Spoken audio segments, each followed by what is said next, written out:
Omusumba Rosias Bujingo House of Primaries International ng'asinziira ku Canaan mu kusaba kwa Lanchawa leero akubiriza abakkiriza obutaganya kintu kyonna kubaziyiza kujja mu nnyumba ya Mukama Katonda kuba Katonda abala ebigere ebitambula okumunoonya. Teweeganyanga kunoonya Katonda, tokkirizanga kasongasonga. Setaani kasobola okussaawo. Setaani assaawo obusonga n'ayagala akuwa amagezi ku church. Ayinza okugamba service erwawo, simbula mugambe bwebeerwawo wali tebalina gwe basibirawo bigere na mikono. Jangu obeerewo akaseera kobeerawo gwogende bwebanga erwawo, tuuka mu nnyumba ya Mukama. Setaani kyaba alwana nakyo, oleme kutuuka mu nnyumba ya Mukama. Abasabidde essaala bonna Setaani baakaabizza n'asaba Katonda abakolere era aswaza abalabe baabwe. Katonda wa Ibulayimu ne Isaaka ne Yakobo biyingiremu nkwegayiridde.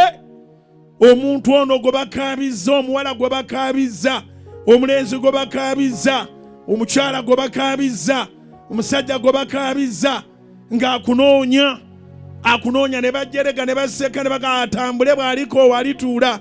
Eyo tewaliyo kiriyo. Kwegayiridde Mukama wange Yesu balage nti waliwo ekiriyo. Abantu bano bakolere Mukama ebigere byabwe bibale bye batambula nga bakunoonya. Era amaziga gaabwe gateekebwe mu kasumbi obasanyuse Mukama. Omusumba Bujingo ategeeza nti buli ngeri yonna omuntu gy'akozesa okunoonya Katonda byonna abeera abiraba era abibala. Otambula ng'onoonya Katonda omulamu. Lw'otolina transport owaguza n'otambuza bigere. Lw'olina transport opima mu bwoti onywemu butunda oba ojje n'ogamba kaŋŋende. Abamu omunoonya mu ngeri yakuba nti oteekako data. Obeera ku TikTok, okwo okumunoonya. Obeera ku YouTube, obeera ku Facebook, obeera ku TikTok, okwo okumunoonya. Otuula ku leediyo, mutima gwo gumunoonye, essaawa obeera ozikebera. Katonda abibala. Agambye nti ekikuyamba obeera okimanyi munda mu ggwe era n'abantu abatuyamba ebeera ntegeka ya Katonda. Bassebo ne banyaba ekinaakutaasa kiteekwa okuba mu bwongo bwo. Obeera okimanyi. Tali ku lulwo nti obonebone forever. Ali ku lulwo akuwanirire mu mbeera gy'oyitamu olyoke otuuke wali wakutegekedde ekinene ekiri kwerabiza nti wayita ne mu bizibu ebyo.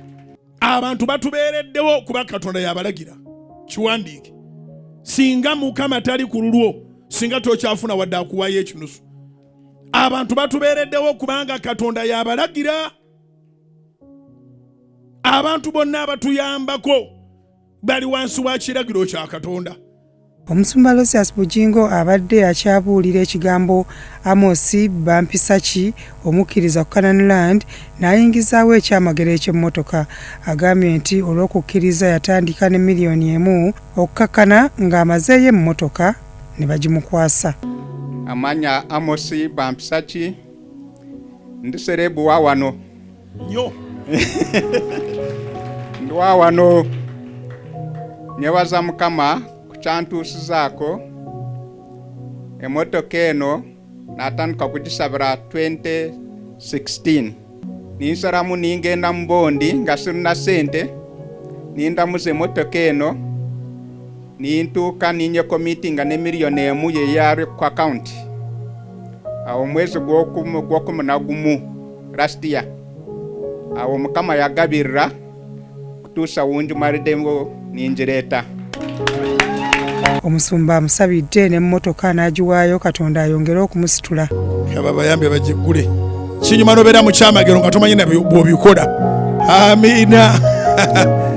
Ebyuma byonna yingini yonna tugiwadde eri Katonda omulamu.